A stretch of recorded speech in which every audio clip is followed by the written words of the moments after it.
நண்பர்கள் அனைவருக்கும் என்னுடைய அன்பான பணிவான வணக்கங்கள். என் பெயர் ஜான். நான் ஒரு குடிநோயாளி.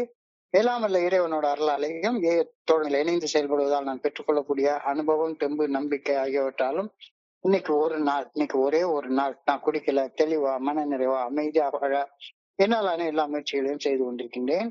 இந்த கோயம்புத்தூர் ஒருங்கிணைப்பு குழு மனசாட்சி தீர்மானத்தின் அடிப்படையில இரவு 9:30 to 10:30 நடத்தக்கூடிய இந்த ஆன்லைன் மீட்டிங்ல நாம அப்படின்ற ஒரு புத்தகத்துல இருந்து டெய்லி ஒரு பக்கத்தை எடுத்து வாசிச்சு விளக்கம் பார்த்து கலந்தாய்வு செய்து கூட்டத்தை நடத்தி கொண்டிருக்கிறோம். அப்படி தொடர்ச்சியாக இன்றைக்கு நாம அடைஞ்சிருக்கிற பக்கம் ஜூன் மாதம் 5ஆம் நாள். இந்த ஜூன் மாதம் 5ஆம் நாள் சிந்தனையை முதல்ல வாசிச்சு அதற்கு அப்புறமாக அதற்கு விளக்கம் பார்த்து கலந்தாய்வு செய்து இந்த கூட்டத்தை நாம நிறைவு செய்வோம். ஜூன் மாதம் 5ஆம் தேதி சிந்தனையை வாசிப்பதற்கு நண்பர் சொக்கலிங்கம் அவர்களை அன்போடு அழைக்கிறேன். சொக்கலிங்கம். ஜூன் 5. தேங்க்யூ. 24 மணித்துளிகள் ஒரு நாள். ஜூன் 5. ஏஏ தோழமையின் இன்றைய சிந்தனை. ஏஏ தோழமை உயிர் துடிப்புடன் இயங்கும் இந்த காலகட்டத்தில் வாழ்கின்றோம் என்ற வகையில் குடிநோயாளிகளாகிய நாம் கொடுத்து வைத்த பாக்கியவான்கள். ஏஏ தோழமை நிறுவப்படுவதற்கு முன் குடிநோயால் பாதிக்கப்பட்ட ஒரு மனிதர் அந்த நோயின் பாதிப்புகளில் இருந்து மீண்டு நல்வாழ்வு வாழ்வதற்கான வாய்ப்புகள் மிகவும் குறைவாகவே இருந்தது. ஏஏ தோழமை உடைந்து சிதைந்து போயிருந்த குடிநோயாளிகளின் வாழ்வை மீண்டும் கட்டி எழுப்பும் வல்லமை வாய்ந்தது. மனிதர்களின் குணங்களில் உள்ள கோளாறுகள் குடிநோயாக வெளிப்படுகின்றன. இந்த பிரச்சனைக்கு தீர்வாக ஒரு செயல் திட்டத்தை ஏஏ தோழமை அளிக்கின்றது. இந்த செயல் திட்டத்தை முழுமையாக ஏற்கும் விருப்பம் ஒரு குடிநோயாளியிடம் இருக்குமாயின் அந்த குடிநோயாளி குடிநோயின் பாதிப்புகளிலிருந்து மீண்டு மனத்தெளிவுடன் வாழ்வான். அது மட்டுமல்ல, அவன் கனவில் கூட நினைத்து பார்க்க முடியாத உன்னதமான வாழ்விற்கு ஏஏ தோழமை அவனை இட்டுச் செல்லும். நான் ஏஏ தோழமையில் ஒரு மேம்பட்ட வாழ்க்கை முறையை கண்டுகொண்டு விட்டேனா? இன்றைக்கான தியானம். எனது சிந்தனை மற்றும் உணர்வுகள் மூலமாக இறையருள் பேராற்றல் என்னுடன் தொடர்பு கொள்கின்றது. எனது மனசாட்சியின் மூலம் என்னுடன் தொடர்பு கொள்ளும் இறையருள் பேராற்றலின் மென்மையான குரலை நான் கவனமாக கேட்க பழக வேண்டும். அப்படி மனசாட்சியின் மூலம் வெளிப்படுத்தப்படும் இறையருள் பேராற்றலின் குரலை நான் கேட்டால் என் செயல்களின் விளைவுகள் எனக்கு ஒருபோதும் ஏமாற்றம் அளிக்க மாட்டார். மனசாட்சியின் மென்மையான குரலை காது கொடுத்து கேட்பதால் சோர்வுற்ற என் நரம்புகளுக்கு ஓய்வு கிடைக்கும். இறையருள் பேராற்றலின் குரல் எனக்கு ஆற்றல் அளிக்கின்றது. என்னை மென்மையானவனாகவும் சக்தி உடையவனாகவும் ஓய்வு நிலையிலும் செயலாற்றுபவனாகவும் உணர வைக்கின்றது. மனசாட்சியின் மென்மையான குரலுக்கு பொறுமையுடன் பணிந்து ஒழுக்கத்துடன் வாழ்வதால் எனது ஆற்றல் அதிகரிக்கின்றது. நான் திறனுடன் செயலாற்றும் மனிதனாக மாறுகின்றேன். இறைக்கான பிரார்த்தனை. இறையருள் பேராற்றலின் மென்மையான குரலை கவனித்து ஏற்க வேண்டும் என வேண்டுகிறேன். என் மனசாட்சி வழி நடத்தும் பாதையில் பயணிக்க வேண்டும் எனவும் வேண்டுகிறேன். நன்றி இறைவா. நன்றி சார். நன்றி நன்றி நன்றி நன்றி நன்றி சொக்கலிங்கம். நன்றி சொக்கலிங்கம்.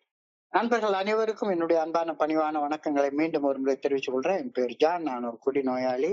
எல்லாம் வல்ல இறைவனோட அருளாலையும் தோழமையில் இணைந்து செயல்படுவதால் நான் பெற்றுக்கொள்ளக்கூடிய அனுபவம், தெம்பு, நம்பிக்கை ஆகியவற்றாலும் இன்னைக்கு ஒரே ஒரு நாள் நான் குடிக்கல, தெளிவா, மன நிறைவா, அமைதியா வாழ என்னாலான எல்லா முயற்சிகளையும் செய்து கொண்டிருக்கிறேன்.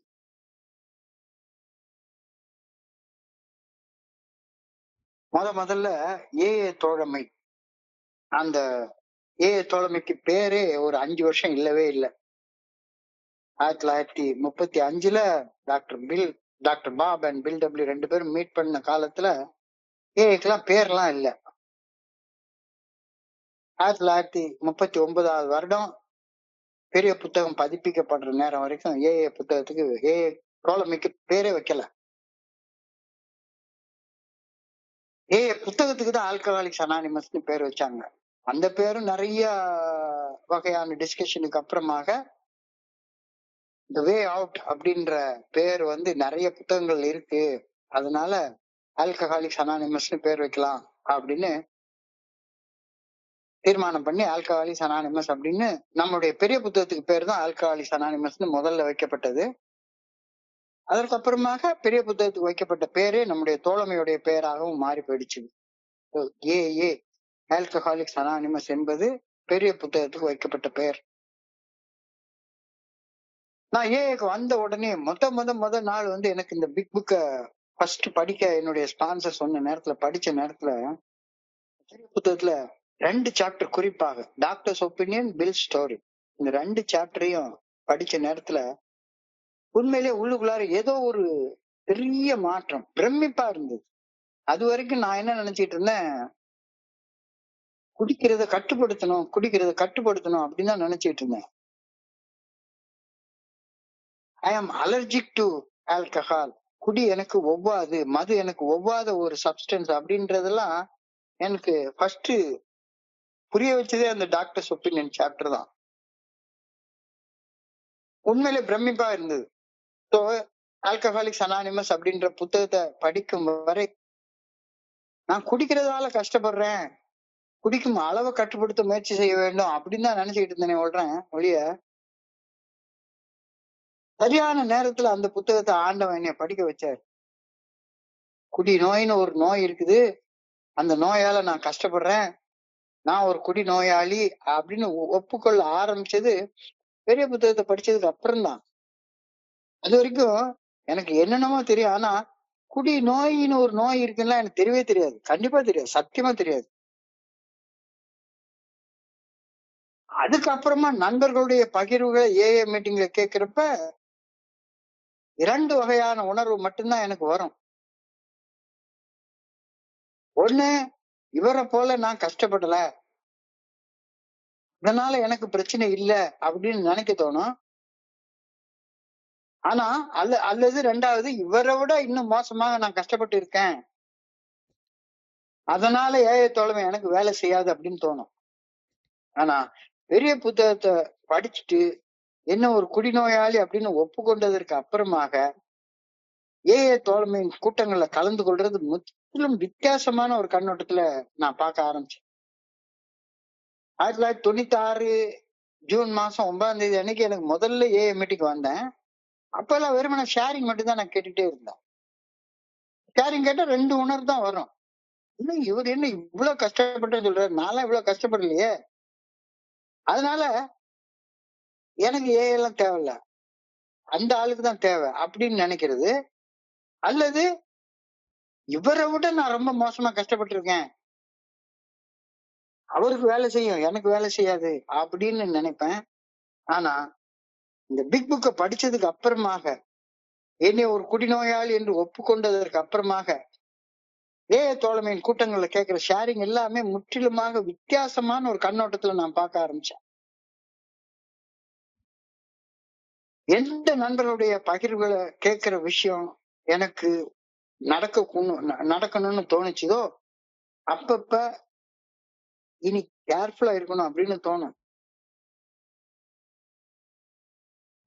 ஆஸ் எட் இவர் சொல்ற அளவு இன்னும் நடக்கல, ஆனா திரும்ப குடிச்சேன்னா இது நடக்க வாய்ப்பு இருக்கு அப்படின்ற கோணத்துல பார்க்க ஆரம்பிச்சேன்.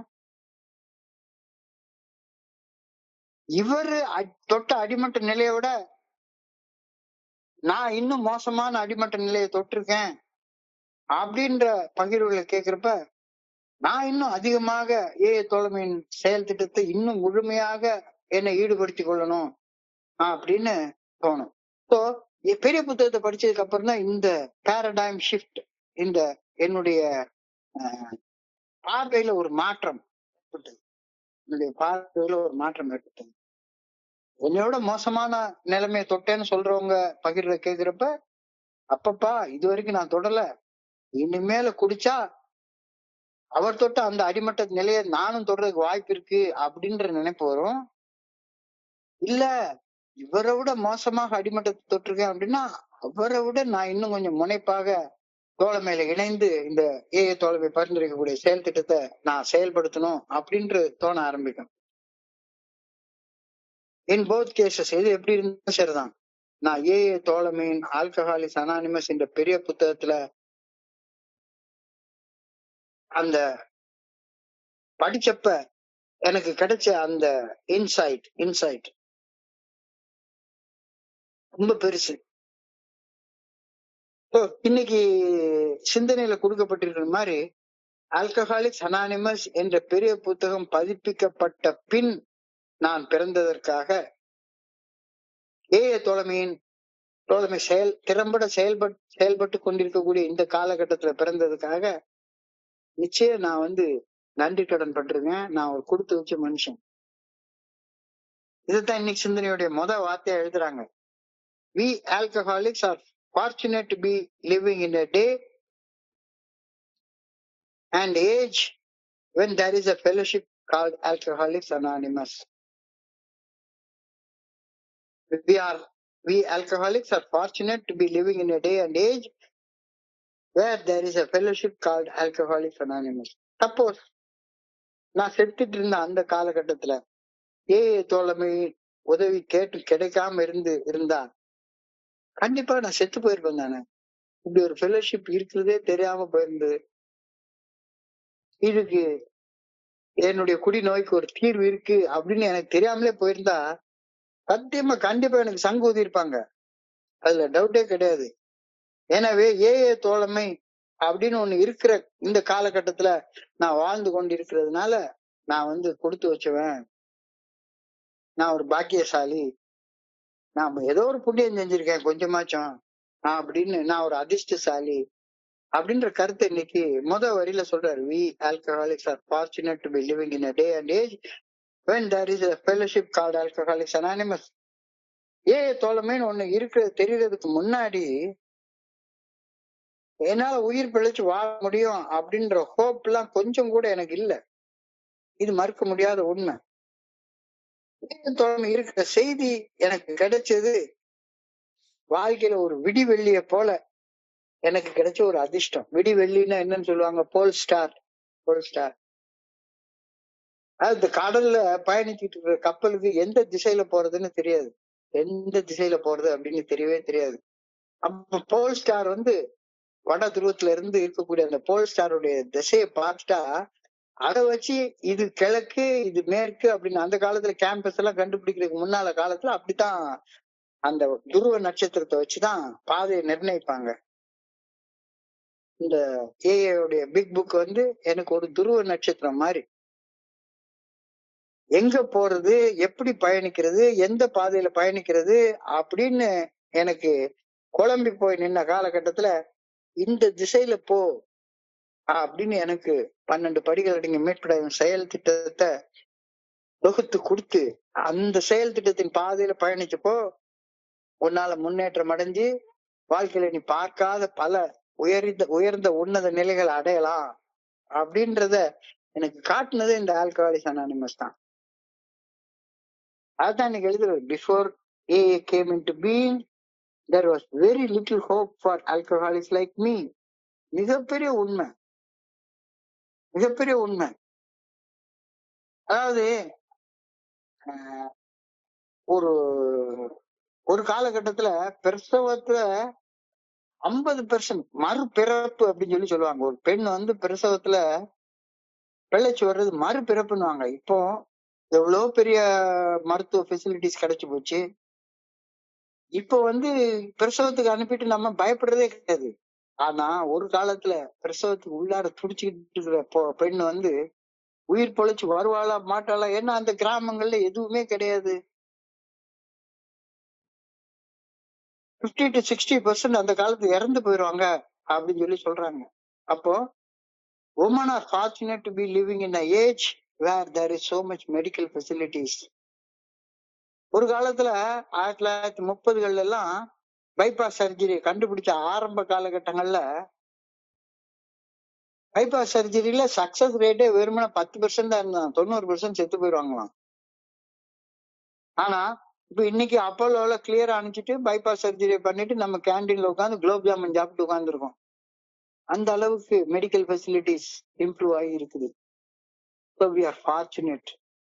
அது மாதிரி குடிநோயாளி ஆகிய நான் ஏங்கிற வர்றதுக்கு முன்னால குடிநோயாளிகள்னா அவனை என்ன பண்ணுவாங்க, மிஞ்சி போனா ஒரு ஏதாச்சும் பைத்தியக்கார ஆஸ்பத்திரியில கொண்டு அடைச்சு வச்சிருவாங்க. அவன் பைத்தியக்காரத்தை ஆஸ்பத்திரியில அடைஞ்சு அடைஞ்சு செத்து போயிடுவான். இல்லாட்டி போனா ஏதாச்சும் ஒரு தப்பு செஞ்சிருப்பான், அவனை கொண்டு போய் ஜெயில பிடிச்சு போட்டுருவாங்க, அங்க பிடிச்சு செத்து செத்து போயிடுவான். இல்லாட்டி போனா அவனுக்கு சிராசிஸ் ஆஃப் த லிவர் அப்படின்னு ஏதாச்சும் ஒரு இது வந்துரும், அல்லது குடிச்சுட்டு நடந்து போறப்ப ஏதாவது ஆக்சிடென்ட் ஆகும், செத்து போயிடுவான். ஆனா இப்ப இப்ப we are fortunate to be living in an age where there is a fellowship called Alcoholics Anonymous. மிகப்பெரிய உண்மை இல்ல? என்னுடைய சிந்தனை எப்பவுமே வெறுமன பாட்டில சுத்தி சுத்தி செக்கு மாட்டு சிந்தனை, அதுல அது சுத்திதான் வந்துகிட்டே இருந்துச்சு. இன்னைக்கு ஒரு போல் ஸ்டார் மாதிரி முன்னேற்றத்தை மனசுல வச்சு சிந்திக்க ஆரம்பிக்குது. இந்த திசையில முன்னேறணும், இந்த திசையில முன்னேறணும் அப்படின்னு முன்னேற்றத்தை மனசுல வச்சு சிந்திக்க ஆரம்பிக்குது. என் வாழ்க்கையில ஏற்பட்ட சிதைவுகளை சீர் செய்ய, வாழ்க்கைய மீண்டும் புதிதாக கட்டி எழுப்ப ஏஏ தோழமையின் உதவி எனக்கு தேவைப்படுகின்றது. அதனால இப்ப அந்த உதவி கிடைக்கிறதுக்கு நான் உண்மையிலே நன்றி கடன் பட்டவனாக இருக்கிறேன். ராத்திரி எனக்கு பேசுறதுக்கு கேட்கறதுக்கு ஒரு ஆள் இருக்காங்க. எவ்வளவு பெரிய விஷயம், எவ்வளவு பெரிய விஷயம். ஏஏ தோழமையின் நல்ல ஒழுங்கான வழிகாட்டுதலின் உதவியின்றி என் வாழ்க்கையை சீரமைப்பது எனக்கு சாத்தியப்பட்டு இருக்கவே இருக்காது. சான்ஸே கிடையாது. என்னைக்கோ செத்து போயிருப்பேன். ஏஏ தோழமையில வந்து இணைஞ்சப்ப எனக்கு குடி மட்டும்தான் பிரச்சனைன்னு நான் நினைச்சிட்டு இருந்தேன். குடிக்கிறத தவிர எனக்கு வேற பிரச்சனையே இல்ல அப்படின்னு நான் நினைச்சிட்டு இருந்தேன். ஆனால் மது போதையற்ற உடல் நிதானம் மட்டும் மனத்தெளிவுடன் மன நிறைவோட வாழ்வதற்கு போதுமானதாக இருக்காது அப்படின்னு ஏஏ ஃபெலோஷிப் எனக்கு தெளிவாக சொல்லி கொடுத்துச்சு. இப்போ நான் மறுபிறவி எடுக்கிறதுக்கு எது வழி அப்படின்னு எனக்கு சொல்லி கொடுத்துது. சோ ஏஏ தோழமையில வந்து இணைஞ்சப்புறம் எனக்கு கிடைக்கக்கூடிய இந்த பலன்கள் லிஸ்ட் போட்டுட்டே போலாம். என்னுடைய மேம்பட்ட மனநலம், என்னுடைய மேம்பட்ட உடல் நலம், மென்டல் அண்ட் பிசிக்கல் வெல்பீயிங், மேம்பட்ட உடல் நலம், மேம்பட்ட மனநலம். இது ஒரு பெரிய விஷயம். Restored relationships. பொண்டாட்டி கூட சரியா பேச மாட்டாங்க, அப்பா அம்மா கூட பிறந்தவங்க யாருமே கிடையாது, நண்பர்கள் கிடையாது. போதை வந்த போது புத்தி வந்த போது நண்பன் இல்லையே, ஒரு உறவு நட்பு எதுவுமே கிடையாது. வந்ததுக்கு அப்புறமாக ரெஸ்டோர்ட் ரிலேஷன்ஷிப்ஸ். வர்ற டைம்ல எப்ப பார்த்தாலும் சரிதான், பாக்கெட்ல 10 பைசா பணமே இருக்காது, சுத்தி கடன் தான். யார கேட்டாலும் 50 rupees ப்ளீஸ் அப்படின்னு கடன் கேட்டு குவார்டர் பாட்டில் அடிக்கிறது. இப்ப பினான்சியல் வெல்பீயிங், பினான்சியல் growth இருக்கு, ப்ரொஃபஷனல் growth இருக்கு. ஏக்குள்ளார வர்றப்ப எனக்கு ஒரு வேலை கூட கொடுக்க மாட்டாங்க யாரும். ஆனா ஏக்கு வந்ததுக்கு அப்புறமாக தொழில் வளர்ச்சி அது இருக்குது. என்னுடைய தனிப்பட்ட வளர்ச்சி இப்பெல்லாம் என்னால உட்கார்ந்து ஒரு காலத்துல 5 நிமிஷம் கூட ஒரு இடத்துல உட்கார்ந்து இருக்க முடியாது. இப்ப இன்னைக்கெல்லாம் எவ்வளவு மணி நேரங்கள் வேணாலும் சரிதான், நான் தனிமையில உட்கார்ந்து இன்னொருத்தங்க எழுதின புத்தகத்தை படிக்கிறேன். அது என்னுடைய குருஜி சொல்லுவாரு, லோடன்னு வளன்னு வாய் பேசிட்டு இருக்கிறத விட அடுத்தவங்க பேசுறத கேட்க ஆரம்பி. அடுத்தவங்க பேசுறது கேட்கறதுன்னா, இந்த உலகத்துல உள்ள எல்லாரும் பேசினோம்னா வெளியே போனா டீ கடையில உட்கார்ந்து புறம் பேசிட்டு உட்கார்ந்துருக்காங்க, சந்தையை பேசிட்டு உட்கார்ந்துருக்காங்க, அல்லது வேற ஏதாவது பேசிட்டு உட்கார்ந்துருக்காங்க. இப்ப நீ இதை எடுத்து படிச்சேன்னா பகவான் கிருஷ்ணர் உன்கிட்ட பேசுறாருன்னு நினைச்சுக்கோ. அவர் பேசுறத நீ கேட்கிற படிக்கிறப்ப. பைபிள் எடுத்து படிச்சேன்னா ஜீசஸ் கிரைஸ்ட் உன்கிட்ட பேசுறாரு, அதை நீ கேட்கிற. பிக் புக் எடுத்து படிச்சேன்னா பில் டபிள்யூ என்கிட்ட பேசுறாரு, அதை கேட்கிற. என்னுடைய பர்சனல் வளர்ச்சி, mental and physical well-being, restored relationship, financial growth, professional growth, personal growth. வர்றப்ப எப்பயும் ஒரு வகையான அதிருப்தி தான் இருந்துட்டே இருக்கும். அது இல்லையே, இது இல்லையே, காசு இல்லையே, பணம் இல்லையே, வீடு இல்லையே, வண்டி இல்லையே, அது இல்லையே, இது இல்லையே. இப்ப ஒரு வகையான மன நிறைவு இது ஒரு நாள்ல வரல. எல்லாருக்கும் ஒரு நாள்ல வந்துராது, ஒரு வருஷத்துல கூட வராது. அதுக்கு நம்ம எவ்வளவு டேமேஜ் பண்ணிருக்கோமோ அந்த அளவு நேரம் நம்ம ஸ்பெண்ட் பண்ண வேண்டியது இருக்கும். கண்டிப்பாக. ஸோ ஃபுல்ஃபில்மெண்ட், மன நிறைவு. Over coming obsession. முன்னால எல்லாம் எதை செஞ்சாலும் அதி தீவிர மன வெறியோட செய்யக்கூடிய ஒரு மனப்பான்மை இருக்கும். இப்ப யார்கிட்ட பேசுறப்பையும் சரி, எஸ் இப்பவும் மன வெறி வருது, கொஞ்சம் கோபத்தோட பேசுறேன். ஆனா அடுத்த நிமிஷம் அந்த மன வெறி, அந்த அப்சஷனை கட்டுப்படுத்திக்கிட்டு என்னுடைய பழைய இயல்புக்கு திரும்பி வந்துட என்னால முடியுது. So, the 12-step recovery program of Alcoholics Anonymous provides a free worldwide community that has helped millions move past slowly to a rewarding life. The rewarding life தான் mental and physical well-being, restored relationship, financial growth, professional growth, personal growth, மன நிறைவு, fulfillment, overcoming obsession. இது வந்து ரொம்ப ரொம்ப நல்லா தெரியுது, ரொம்ப நல்லா தெரியுது.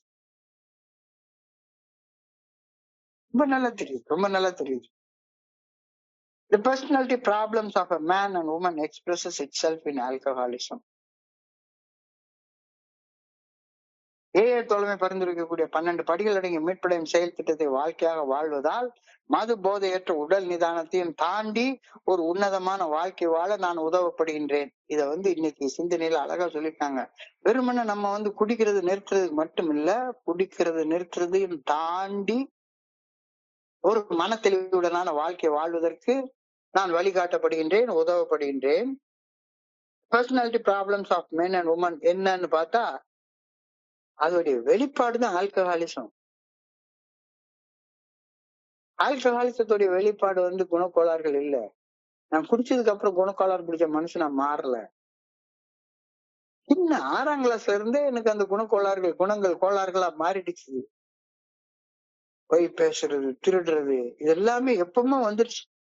Personality problems of men and women expresses itself in alcoholism. இது ரொம்ப முக்கியமான வார்த்தை, இன்னைக்கு சிந்தனையில கொடுக்கப்பட்டிருக்கிற மிக முக்கியமான வார்த்தை. கட்டுப்படுத்த முடியாத குடிப்பது என்பது மனிதர்களின் உள் ஆழமாக புதைந்து போயிருக்கும் குணக்கோளாறுகளின் வெளிப்பாடு மட்டுமே.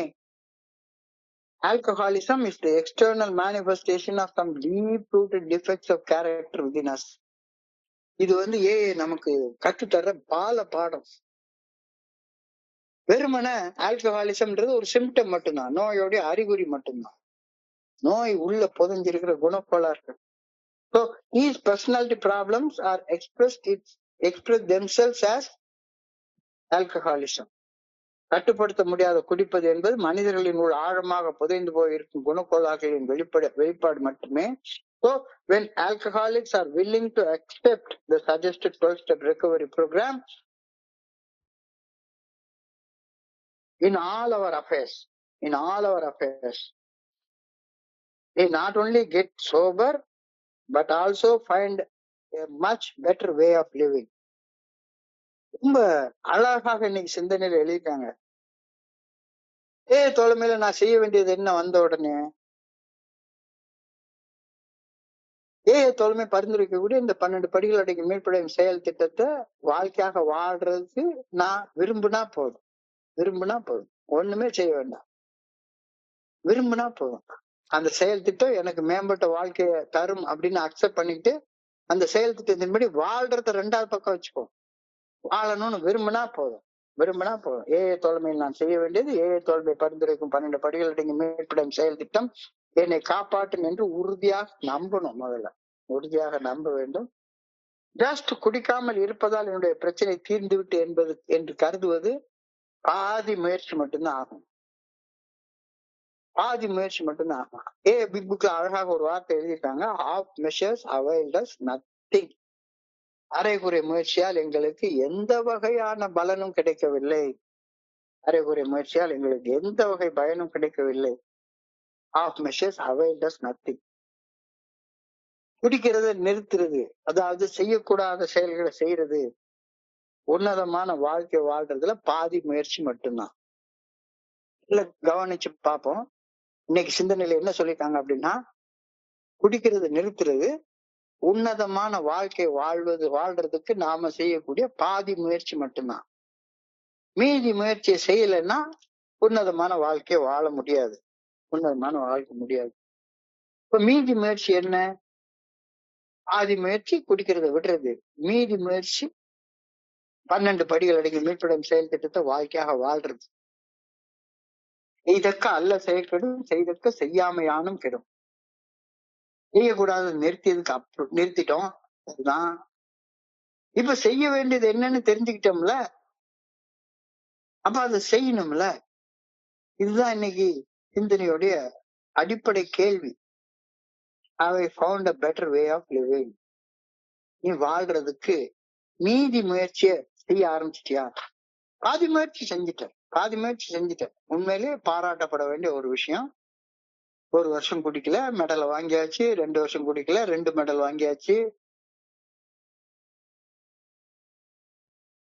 குடிக்கல, செய்யக்கூடாத செயல் செய்யறது நிறுத்தியாச்சு. சரி, இப்ப செய்ய வேண்டியது என்னன்னு தெரிஞ்சு போனதுக்கு அப்புறமாக அதை செய்ய ஆரம்பிச்சிட்டோமா? Have I found a way for a better way of living? இல்ல இன்னமும் செய்ய வேண்டியதை செய்து உன்னதமான வாழ்க்கை வாழ ஆரம்பிக்கல அப்படின்னா இன்றைய தியானத்துக்கு கடந்து போங்க. இது ரொம்ப பிளைனா சொல்லிட்டாரு. இன்னைக்கு தியானம் ரொம்ப டீப்பான ஒரு தியானம். இத இத படிச்சு புரிஞ்சுக்கிறதுக்கு எனக்கு நிறைய நேரம் ஆச்சு. நான் நண்பர்கள்ட்ட நான் சொல்றேன், இவன் என்னடா வளர்றான்னு தயவு செய்து நினைச்சிடாதீங்க. என்னுடைய குருஜி கிட்ட நான் கத்துக்கிட்ட சில பாடங்களை இப்ப உங்ககிட்ட பகிர்ந்து கொள்ள போறேன். ரொம்ப ஹை லெவல் ஸ்பிரிச்சுவல் தாட்ஸ் தான். பிரஞானம் பிரம்ம அப்படின்னு ஒரு மகா வாக்கியம் வேதத்துல உண்டு. பிரஞானம் பிரம்ம, கான்சியஸ்னஸ் இஸ் காட். பிரஞை கான்சியஸ்னஸ், விழிப்புணர்வு என்பது உடல் மனம் சார்ந்த ஒன்று அல்ல. அது எங்கும் நீக்கமர நிறைந்திருக்கும் சர்வ சக்தி வாய்ந்த எல்லாவற்றையும் அறியக்கூடிய இறையருட் பேராற்றல். Consciousness is God. எனக்குள்ளார நான் கான்சியஸா இருக்கிறேன். Very quietly God speaks through my thoughts and feelings. இது இன்னைக்கு தியானத்துடைய வரி. இந்த வரிய என்னைக்கோ அவங்க வேதத்துல எழுதி வச்சுட்டு போயிட்டாங்க. பிரஞானம் பிரம்ம அப்படின்னு, பிரஞானம் பிரம்ம அப்படின்னு எழுதி வச்சுட்டு போயிட்டாங்க. நானும் என்னை சுற்றி வாழ்வோரும் ஜீவாத்மாக்கள் இல்லையா? நான் ஒரு ஜீவாத்மா. இப்ப இந்த மீட்டிங்ல 51 ஜீவாத்மாக்கள் ஒன்னா கூடியிருக்கோம். நான் ஒரு ஜீவாத்மா. என்னை சுற்றி வாழக்கூடிய என்னுடைய சக மனிதர்கள் எல்லாருமே ஜீவாத்மாக்கள். ஜீவாத்மாக்களை இயக்கக்கூடிய இறையருட் பேராற்றல் பரமாத்மா. 2 ஜீவாத்மாக்களை ஒன்னா சேர்த்துட்டா பரமாத்மாவா மாறிடுது.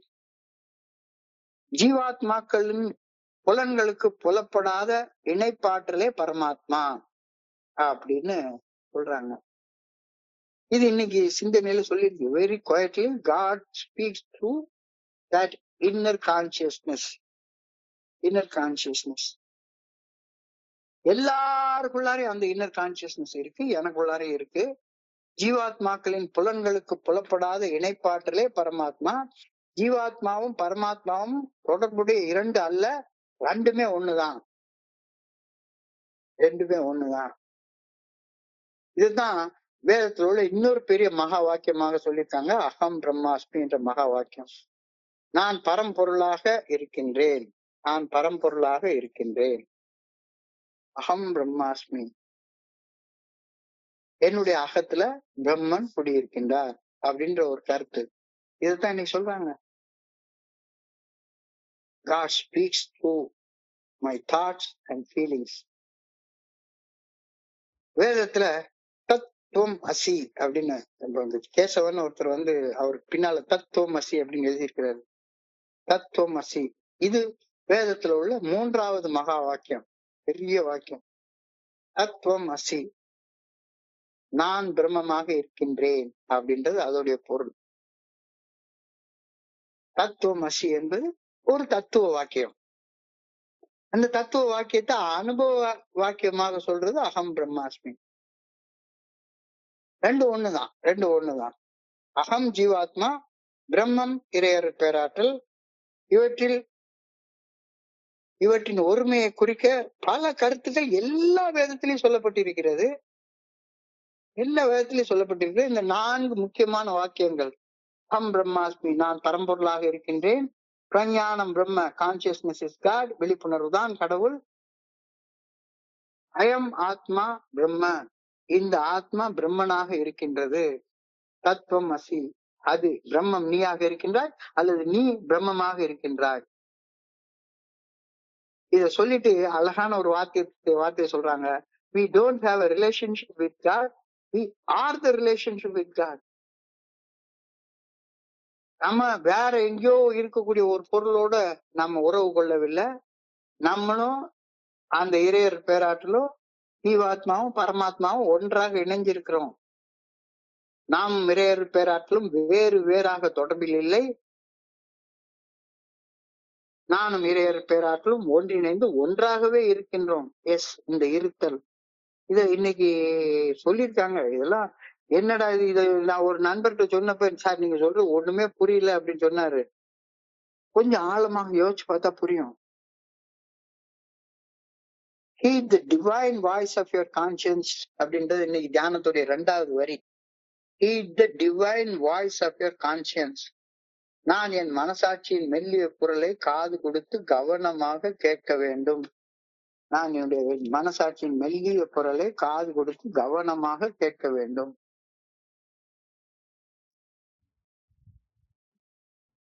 இந்த மனசாட்சி நல்ல ஒழுங்கான குரலை கேட்டு அதற்கு பணிந்து செயல்படுபவன் வாழ்வில் ஏமாற்றம் அடைந்து நிற்கவே மாட்டான். இப்ப வாழ்க்கையில நான் ஏன் ஏமாற்றம் அடைஞ்சு நிக்கிறேன் அப்படின்னு சொன்னா, எனக்கு இந்த கான்சியஸ்னா என்னன்னே தெரியல. மனசாட்சியின் குரல், என்னுடைய மனசுடைய குரலை தான் நான் மனசாட்சியின் குரலாக நான் நினைச்சுக்கிறேன். மனசு ஆசையில என்னென்னமோ சொல்லுது. இப்போ என்னுடைய உடம்பையும் மனசையும் கடந்து விட்ட ஒரு பெரிய ஆற்றல் இருக்குது. அந்த ஆற்றல் என்னுடைய மனசாட்சி மூலமாக பேசுது. Very quietly God speaks through my thoughts and feelings அப்படின்றத என்னால புரிஞ்சு கொள்ள முடியல. மனசாட்சியின் நல்ல ஒழுங்கான வழிகாட்டுதலின் குரலை கேட்டு அதற்கு பணிந்து செயல்படுபவன் வாழ்வில் ஏமாற்றம் அடைந்து நிற்க மாட்டான். இன்றைக்கு தியானத்துடைய 3வது வரி அதான். When I listen to the voice of the conscience, I will never be disappointed. அப்போ எனக்கு டிசப்பாயின்மெண்ட், ஏமாத்தம் ஏன் வருது அப்படின்னா, சரிதான், நான் பணிஞ்சு நடக்கல. நான் உலகத்துடைய சட்டத்துக்கு கீழ்ப்படிஞ்சு நடக்கிறேனே ஒழிஞ்சு என்னுடைய மனசாட்சியின் குரலுக்கு பணிஞ்சு, என்னுடைய மனசாட்சியின் குரலுக்கு அடங்கி அடக்கத்தோட பணிவோட நான் நடக்கிறதே இல்லை. அதனாலதான் ஏமாற்றம் அடைஞ்சு நிக்கிறேன் அப்படின்ற கருத்தை இன்னைக்கு சொல்றாங்க. என் ஆசைகளை விரட்டி துரத்தி அடைய போராடுவதுதான் வாழ்க்கையில எனக்கு சோர்வை உண்டாக்குது, அயற்சியை உண்டாக்குது. ஏன் எப்ப பார்த்தாலும் ஏதாவது ஒரு ஆசையை விரட்டி துரத்தி அதை அடைஞ்சே தீரணும் அப்படின்னு போராடி வாழ்க்கையில சோர்வையும் அயற்சியும் உணர்றேன். இப்ப நான் பாட்டுக்கு மனசாட்சி நல்ல ஒழுங்கான வழிகாட்டுதலுக்கு பணிந்து செயல்பட்டு விட்டு விளைவுகளை கடவுள்கிட்ட விட்டுட்டேன்னா எனக்கு அயற்சி உண்டாகுமா, சோர்வு உண்டாகுமா, டயர்ட்னஸ் இருக்குமா? இந்த சிந்தனையை இன்னைக்கு தியானத்துல கவனத்தை குவிச்சு சிந்திச்சு பாருங்க சொல்றாங்க. ஏன் எனக்கு டயர்ட் ஆகுது? இப்ப பார்த்தாலும் ஏதாவது ஒரு ஆசை, காலையில எழுந்த உடனே ஒரு ஆசை வந்துடும். அந்த ஆசையை விரட்டி துரத்தி அந்த ஆசையை அடைஞ்சே தீரணும். ஒரு காலத்துல ஏதாச்சும் ஒண்ணு குடிக்கணும் அப்படின்ற ஒரு எண்ணம். இப்போ கல்ச்சர் பண்ணிடணும், ஒரு குழு ஆரம்பிச்சிடணும், இதை ஷேர் பண்ணிடணும், இதை அப்படி பண்ணிடணும், இதை இப்படி பண்ணிடணும். ஏதாவது ஒரு ஆசையை மனசுக்குள்ளார வச்சுட்டு உருவாக்கிக்கிட்டு அந்த ஆசையை விரட்டி துரத்தி அடைய போராடுவதுதான் வாழ்க்கையில எனக்கு டயர்ட்னஸ் உண்டாக்குது, சோர்வை உண்டாக்குது. நான் மட்டும் மனசாட்சி நல்ல ஒழுங்கான வழிகாட்டுதலுக்கு பணிந்து செயல்பட்டு விட்டு விளைவுகளை கடவுளின் கையில விட்டுட்டேன்னா எனக்கு எதுக்கு அதை அயற்சி வரப்போகுது, எதுக்கு டயர்ட்னஸ் வரப்போகுது? நான் செய்ய வேண்டியது செஞ்சுட்டேன், அவ்வளவுதான், முடிஞ்சு போச்சுது. அடுத்தது என்ன செய்யணுமோ செய்ய வேண்டியது செய்யணும். மனசாட்சி உறுத்துற செயலை செய்யவே மாட்டேன், மனசாட்சி சரின்ற செயலை செய்யாம இருக்க மாட்டேன். That's all. அப்ப எனக்கு டயர்ட்னஸே வராது, ஏமாத்தம் வராது. இப்போ வாழ்க்கையில நான் ஏமாற்றத்தை உணர்றதுக்கும், சோர்வை உணர்றதுக்கும், டயர்ட்னஸ் உணர்றதற்கும் என்ன காரணம்? என்ன காரணம்? நான் எனக்குள்ளார பிரம்மமாக கடவுள் இருந்து என்னை வழி நடத்தி கொண்டிருக்கிறார் அப்படின்றது நம்பவே இல்லை, நம்பவே இல்லை. Listen to the still voice of your conscience and your nerves will never get tired. இது இன்னைக்கு தியானத்துல எழுதியிருக்காங்க. Listen to the still small voice of your conscience and then your nerves will never be tired. அந்த மனசாட்சியுடைய குரல் மென்மையானது, மனசாட்சியுடைய குரல் இளைப்பாறுதல் தர வர்றது, உன்னை ரெஸ்ட்ஃபுல்லா வச்சிருக்கோம், எப்பவுமே ரெஸ்ட்ஃபுல்லா வச்சிருக்கோம். மனசாட்சியுடைய குரல் மென்மையானதுனால வலிமையானது, வலிமையானது. மனசாட்சியினுடைய குரல் அதை கேட்க பழக பழக பழக பழக நமக்கு சக்தி கிடைக்குது. The divine voice comes to me as strength as well as tenderness as well as power as well as restfulness. சக்தி வாய்ந்தது, இளைப்பாறு தர வல்லது, வலிமையானது, ஆற்றல் அளிக்க வல்லது. நான் மனசாட்சியின் மூலம் வெளிப்படுத்தப்படும் நல்ல ஒழுங்கான வழிகாட்டுதலுக்கு பணிந்து செயல்படும் போது என் செயல்திறன் ட்ரெமெண்டஸா இன்க்ரீஸ் ஆயிடும், ட்ரெமெண்டஸா இன்க்ரீஸ் ஆயிடும். இல்லாட்டி போனா என்ன படிச்சாலும் சரிதான், செயல்திறன் இன்க்ரீஸே ஆகாது. என்னுடைய குருஜி சொல்லுவாரு, சில பசங்க எல்லாம் மணிக்கணக்கா உட்காந்து படிப்பாங்க, மணிக்கணக்கா உட்காந்து படிப்பாங்க, ஒண்ணுமே மண்டைக்குள்ளார நிக்கவே மாட்டேங்குது. ஏன்?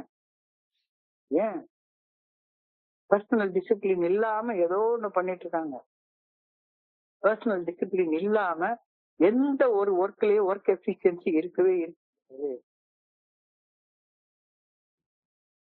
நான் மனசாட்சியின் மூலம் வெளிப்படுத்தப்படும் நல்ல ஒழுங்கான வழிகாட்டுதலுக்கு பணியும் போது என் செயல்திறன் அதிகரிக்கின்றது, சக்தி அதிகரிக்கின்றது.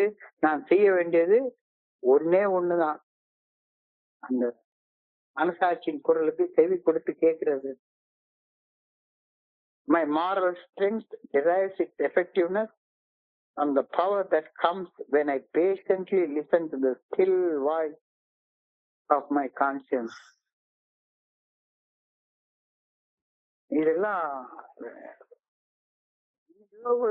புக்ல எழுதியிருக்கிற வார்த்தை அப்படியே படிக்கிறேன். My moral strength derives its effectiveness from the power that comes when I patiently listen to the still voice of my conscience.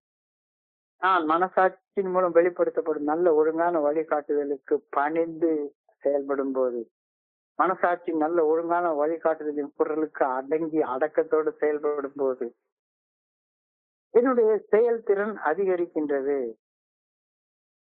எஃபெக்டிவா இருக்கிறேன், எல்லாத்தையும் எஃபெக்டிவா இருக்கிறேன்.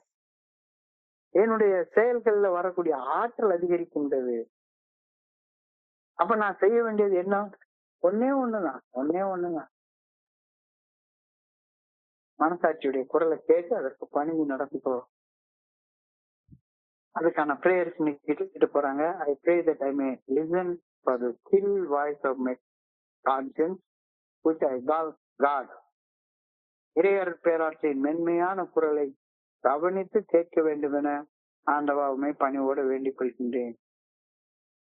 I pray that I may listen for the still small voice of the good order direction of God. I pray that I may obey the leading of my conscience. என்னுடைய மனசாட்சி வழி நடத்தும் பாதையில் பணிந்து பயணிக்க வேண்டும் என ஆண்டவாவுமே வேண்டுகிறேன். இது எங்கேயோ கொண்டு போற சிந்தனைகள், தியானம், பிரார்த்தனை. இந்த பிரார்த்தனை எந்த சிந்தனையில ஆரம்பிக்குதுன்னு அப்படி சுருக்கமாக பார்ப்போம். இன்னைக்கு சிந்தனை சொல்லுது, I am fortunate to be born in an age where there is Alcoholics Anonymous. இந்த இயக்க தோழமை பரிந்துரைக்கக்கூடிய 12 படிகள் அடங்கிய மீட்படையும் செயல் திட்டம் செயல்பாட்டுல இருக்கக்கூடிய இந்த காலகட்டத்துல நான் பிறந்ததுக்கு உண்மையிலேயே நான் அதிர்ஷ்டசாலி. ஏன்னா அந்த காலத்துல இதெல்லாம் கிடையாது, தெரியாது. தெரியவே தெரியாது. உண்மையிலேயே என்னுடைய குருஜி சொன்ன மாதிரி அந்த காலத்துல நிறைய நிறைய நிறைய பேர் எதுக்கு செத்து போறாங்கன்னே தெரியாது. டயபெட்டிஸ்னா இப்ப இன்னைக்கு டயபெட்டிஸோட இப்ப நான் வந்து டயபெட்டிஸ்னு டயக்னோஸ் பண்ணிருக்காங்க. உண்மையிலேயே நான் டயபெட்டிக் தான். ஆனா இப்போ டயபெட்டிக்னு கண்டுபிடிச்சு 29 வருஷம் ஆயிடுச்சு. என்னோட சொபரேட்டி வந்த நாள்ல இருந்து நான் டயபெட்டிக்னு கண்டுபிடிச்சிட்டாங்க. 29 வருஷத்துல நான் எஃபெக்டிவா செயல்திறனோட இருந்துட்டு இருக்கேன். என்ன அர்த்தம்? சயின்டிபிக் டெவலப்மெண்ட், மெடிக்கல் டெவலப்மெண்ட் இவ்வளவு வந்திருக்கிற நேரத்துல நான் ஒரு டயபெட்டிக்னு கண்டுபிடிச்சேன். ஒரு டாக்டர் எனக்கு சொல்லி கொடுக்குறாரு, இந்த பாருப்பா உனக்கு இது ஒத்துக்காது, என்ன வேணாலும் சாப்பிட்டுக்கோ, ஆனா வெள்ளையா இருக்கிற அந்த இனிப்பை பற்றி சாப்பிட்றாத, அது உனக்கு ஒத்துக்காது அப்படின்னு சொல்றாரு. நான் புரிஞ்சுக்கிறேன். So I am fortunate to be in a age where there is awareness of the disease.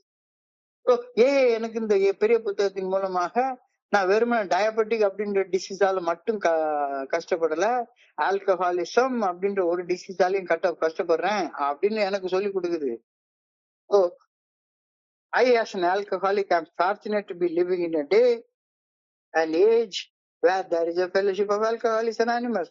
அதுக்கு முன்னால் அது கிடையாது.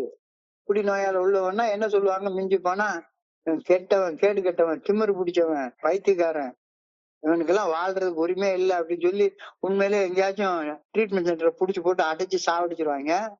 இல்லாட்டி போனா ஏதாச்சும் செஞ்ச சின்ன குற்றத்துக்கு, போதையில பண்ண குற்றத்துக்காக புடிச்சு ஜெயில போட்டு சாவடிச்சிருவாங்க.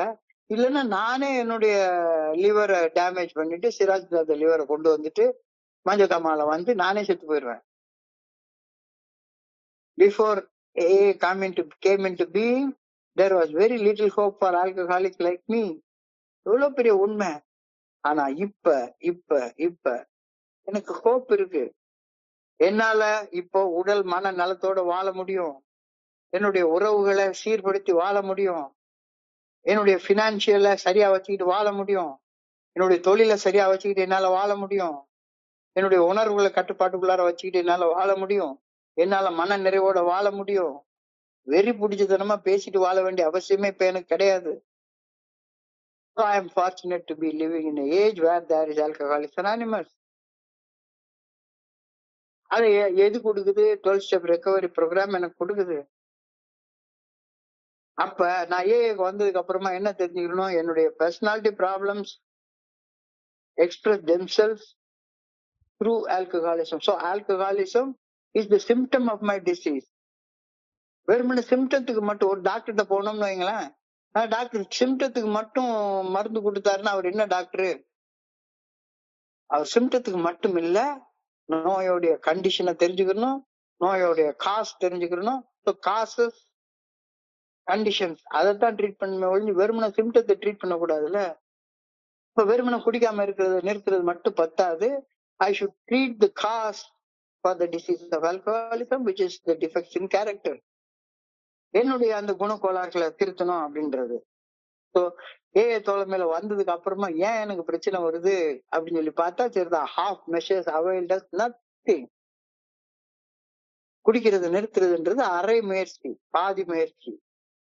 குடிக்கிறது நிறுத்தினதுக்கு அப்புறம் 12 படிகள் அடங்கிய மீட்புடையும் செயல் திட்டத்தை வாழ்க்கையாக வாழ்றது மீதி முயற்சி. அந்த மீதி முயற்சி செய்தாதான் சரியா வரும். செய்தக்க அல்ல செய்யக்கடும், செய்தக்க செய்யாமையானும் கெடும். குடிக்கிறது செய்யக்கூடாத செயல், அது நிறுத்தியாச்சு, சரி. இப்ப செய்ய வேண்டியதுன்னு ஒண்ணு இருக்குல்ல, அதை செய்யணும் தானே. அதை செய்ய ஆரம்பிச்சிட்டியா அப்படின்னு சொன்னதுக்கு அப்புறமாக இன்னைக்கு வந்து ஒரு பெரிய ஆன்மீக சிந்தனையை கொடுத்துருக்காங்க. Understand that very quietly God speaks through your thoughts and your feelings. பிரஞானம் பிரம்ம, கான்சியஸ்னஸ் இஸ் காட். இது வேதத்தில் கூறப்பட்டுள்ள மிக முக்கியமான வாக்கியம். கான்சியஸ்னஸ், விழிப்புணர்வு என்பது உடல் அல்லது மனம் சம்பந்தப்பட்ட ஒன்று அல்ல. அது நீக்கமர நிறைந்திருக்கும் சர்வ சக்தி வாய்ந்த எல்லாவற்றையும் அறிகின்ற omnipotent, omnipresent, omniscient power of காட குறிக்கிறது. அப்ப நான் ஒரு சாதாரண ஜீவாத்மா, என்னை சுத்தி நிறைய ஜீவாத்மாக்கள் வாழ்றாங்க. என்னையும் என்ன சுத்தி வாழக்கூடிய எல்லாத்தையும், அது மரம், செடி, கொடி, புல்லு, பூண்டு, கல் எதுவா இருந்தாலும் சரிதான். அதை இயக்குறது ஒரு இயக்க ஆற்றல். அதுதான் பரமாத்மா அப்படின்னு சொல்றோம். இப்போ ஜீவாத்மாவும் பரமாத்மாவும் தொடர்புடைய இரண்டு அல்ல, ரெண்டுமே ஒண்ணுதான். ரெண்டுமே ஒண்ணுதான். அதான் அகம் பிரம்மாஸ்மி. எல்லாத்துடைய அகத்திலயும் பிரம்மம் தான் இருக்குது. தத்துவமசி அப்படின்னு சொல்றாங்க. நான் பிரம்மனாக இருக்கின்றேன். அகம் என்பது ஜீவாத்மா, பிரம்மம் என்பது இறையர் பேராற்றல். இவை ரெண்டும் ரெண்டு பொருள்களை குறிக்கக்கூடியவை அல்ல, ரெண்டுமே ஒண்ணு அப்படி சொல்றதுதான் அகம் பிரம்மாஸ்மி. அகமும் பிரம்மமும் ஒன்றாக இருக்குது. நான் பரம்பொருளாக இருக்கின்றேன், அகம் பிரம்மாஸ்மி. பிரஞானம் பிரம்ம, பிரம்மன் எனக்குள்ளார கான்சியஸாக இருக்கின்றார். Consciousness is God. அயம் ஆத்மா பிரம்ம, இந்த ஆத்மா தான் பிரம்மன். தத்துவமசி, அது பிரம்மம் நீயாக இருக்கின்றாய் அல்லது நீ பிரம்மமாக இருக்கின்றாய். So we don't have a relationship with God, we are the relationship with God. நாம் இறையர் பேராற்றலும் வேறு வேறாக தொடர்பில் இருப்பதில்லை. இறையர் பேராற்றலும் நாமும் ஒன்றாக இணைந்து இருக்கின்றோம். இது இன்னைக்கு தியானத்துல புரிஞ்சு கொள்ள தலையை பிச்சுக்கிற ஒரு கஷ்டம். நாம கடவுள் நம்மளை விட்டு வெளியே இருக்கிறாரு, வேற வகை இருக்கிறாரு அப்படின்னு நினைச்சிட்டு இருப்பாங்க. இன்னைக்கு தியானம் வந்து டிவைன் வாய்ஸ் ஆஃப் கான்சியன்ஸ். நான் என்ன செய்யணும் அப்படின்றத மனசாட்சி தன்னுடைய மெல்லிய குரல் மூலமாக சொல்லுது. காது கொடுத்து கேளு, காது கொடுத்து கேளு. இந்த மனசாட்சி நல்ல ஒழுங்கான வழிகாட்டுதலை கேட்டு அதற்கு பணிந்து செயல்படுவோன் வாழ்க்கையில ஏமாற்றம் அடைய மாட்டான். நான் என்ன பண்றேன், ஆசைகளை விரட்டி விரட்டி துரத்தி போராடுறதுனால எனக்குள்ளார டயர்ட்னஸ் உணர்றேன், சோர்வை உணர்றேன், அயற்சியை உணர்றேன். மனசாட்சி நல்ல ஒழுங்கான வழிகாட்டுதலுக்கு பணிஞ்சு செயல்பட்டு ரிசல்ட் அவர்கிட்ட விட்டுட்டேன்னா எனக்கு டயர்ட்னஸே வராது. நான் இங்க இது எனக்கு வந்து கோயம்புத்தூர் ஒழுங்கு இந்த வேலையை கொடுத்துருக்குது. இந்த வேலையுடைய விளைவுகளை உருவாக்குறது கடவுள். அவர் கையில நான் விட்டுறேன். சோ எனக்கு டயர்ட்னஸே வரவே வராது. Listen to the still voice of your conscience. You will never be tired. You will never be disappointed. மனசாட்சியின் குரல் மென்மையானது, மனசாட்சியின் குரல் இளைப்பாறுதல் தரவல்லது, மனசாட்சியின் குரல் வலிமையானது, மனசாட்சியின் குரல் ஆற்றல் அளிக்கின்றது. The divine power comes as strength, tenderness, power, as well as restfulness. Rest, complete rest, complete rest. மனசாட்சி நல்ல ஒழுங்கான வழிகாட்டுதல் மூலம் வெளிப்படுத்தப்படும் நல்ல ஒழுங்கான வழிகாட்டுதலுக்கு பணிந்து செயல்படும் போது என்னுடைய செயல்திறன் பல மடங்கு உயர்கின்றது. My moral strength derives its effectiveness from the power that comes when I patiently listen to the voice of conscience. இதெல்லாம் இன்னைக்கு தியானத்துல சொல்லப்பட்டிருக்கிறது. நான் சொல்லல, இன்னைக்கு தியானத்தை எடுத்து படிச்சு பாருங்க, அதுலதான் சொல்லப்பட்டிருக்கிறது. அது தொடர்ந்து பிரார்த்தனைக்கு போறோம். I pray that I may listen to the still voice of my conscience. இறையர் பேராற்றலின் மென்மையான குரல் என்னுடைய மனசாட்சியின் மூலமாக வெளிப்படுத்தப்படுகின்றது. அந்த மனசாட்சியின் குரலை கவனித்து கேட்க வேண்டும் என ஆண்டவாவுமே வேண்டுகின்றேன். எனக்கு ஆசையுடைய குரலை தான் மனசாட்சியோடைய குரல்னு நான் கன்ஃபியூஸ் பண்ணிட்டே உட்கார்ந்து இருக்கிறேன். மனசை கடந்து உள்ள இருக்கக்கூடியது மனசாட்சி, கான்சியஸ்னஸ். அது எனக்கு உள்ளார பிரம்மமாக இருக்கின்றது. I pray that I may obey the leading of my conscience. என் மனசாட்சி வழி நடத்தும் பாதையில் பயணிக்க வேண்டும் என ஆண்டவமை பணியோடு வேண்டிக் கொள்கின்றேன் அப்படின்னு ரொம்ப ஆழமான ஒரு சிந்தனை கொடுக்கப்பட்டிருக்கிறது. இன்றைய சிந்தனையை படிக்கும் போது என் மனதை கடன் சென்ற சிந்தனைகளை உங்களோட பகிர்ந்து கொள்ள இந்த அற்புதமான வாய்ப்பை உருவாக்கி கொடுத்த இந்த குழுவிற்கு என்னுடைய பணிவான நன்றிகளை தெரிவித்துக் கொள்றேன். இதுவரைக்கும் பொறுமையாக கேட்ட ஒவ்வொரு நண்பருக்கும் என்னுடைய பணிவான நன்றிகள். இந்த இரவு பொழுது நண்பர்களுக்கு இனிமையான இரவாக அமையணும்னு இறைவனை பணியோடு வேண்டிக் கொள்கின்றேன். நன்றி நன்றி நன்றி நன்றி நன்றி நன்றி நன்றி. வாழ்க வையகம், வாழ்க வளமுடன். Thank you so much, thank you so much. Over to you.